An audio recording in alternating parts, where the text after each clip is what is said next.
एक बार फिर से हम स्वागत करेंगे जयशंकर दुबे जी का, जो कि जिला महामंत्री हैं राष्ट्रीय गौ रक्षा वाहिनी के। तो सर सर्वप्रथम आपका हमारे चैनल में हार्दिक स्वागत और अभिनंदन है। आपका भी धन्यवाद। आपका परिचय हो जाए सर।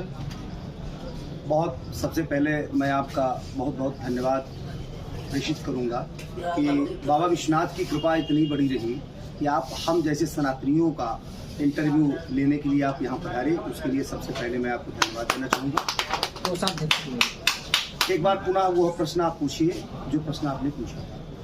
सर्वप्रथम सर पहला प्रश्न हमारा जो सर्वेश सर से था वही आपसे भी है कि आप लोग गौ माता की सेवा में रात दिन लगे रहते हैं, 24 घंटे लगे रहते हैं। मतलब यहाँ से लेकर दिल्ली तक हमारा आपका जो ग्रुप है हम देखते हैं वहाँ पे पर डे कोई भी शिकायत कहीं से भी आती है पशुओं के बारे में, आप लोग एक्टिव होकर आप तुरंत संज्ञान लेते हैं और उस पर कार्रवाई होती है और उनका इलाज किया जाता है, उनको हर प्रकार की सहायता दी जाती है। इसके बारे में क्या कहेंगे? देखिए, यह हम लोगों के अंदर जो जुनून आया ये वास्तव में यही सही है कि पहली चीज तो हम लोग जन्म से ही सनातनी हैं और जो गौ माता की सेवा का एक हम लोगों के अंदर ये आया कि यश माता नास्ति तस्य माता भौतिका। ये पुराण में भी कहा गया है कि जिस गौ माता का हम दुग्ध सेवन हर सनातन के पूजाओं में किया करते हैं और उनकी सेवा करना हमारा यह कर्तव्य है। और हम लोगों के अंदर जो जोश आया ये संपूर्ण जोश हमारे अध्यक्ष जी माने सर्वेश जी की देन है।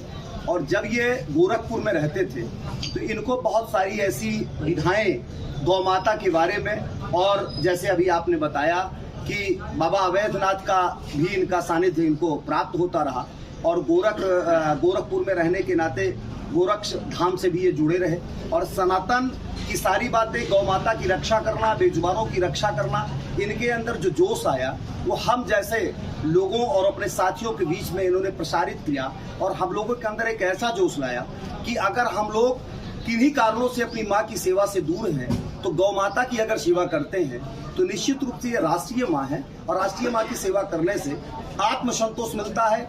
इसमें ना किसी का दबाव है और ना किसी के प्रति कोई ऐसा स्वार्थ है।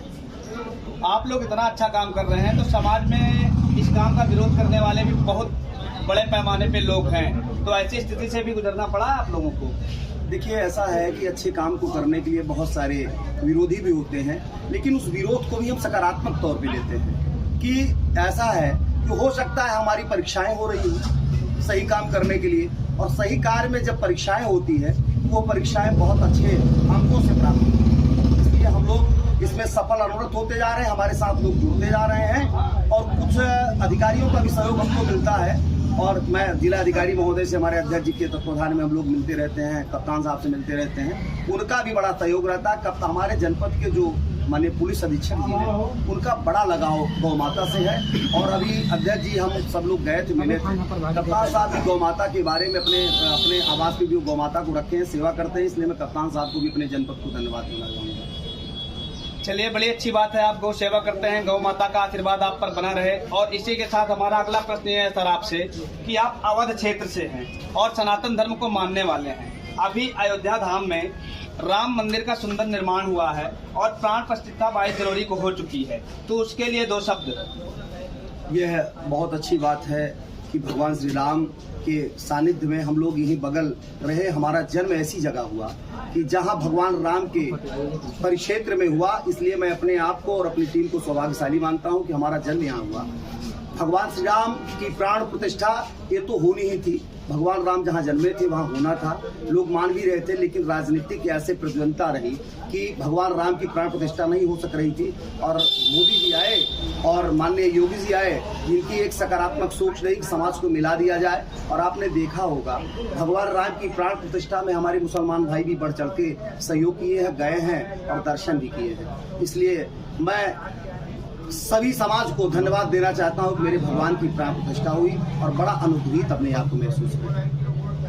लास्ट सवाल हमारा आपसे है सर, देश के लिए एक ऐसा संदेश जो देश को मोटिवेट कर सके। मैं संपूर्ण जगत के सनातनी व अन्य लोगों से भी यही कहना चाहूँगा कि बेजुबानों की सेवा करना एक बहुत बड़ा कार्य है। और बिजौरानों की अगर आप सेवा करते हैं तो मेरा दावा है कि आपके साथ कभी कोई बाधाएं नहीं आ सकती।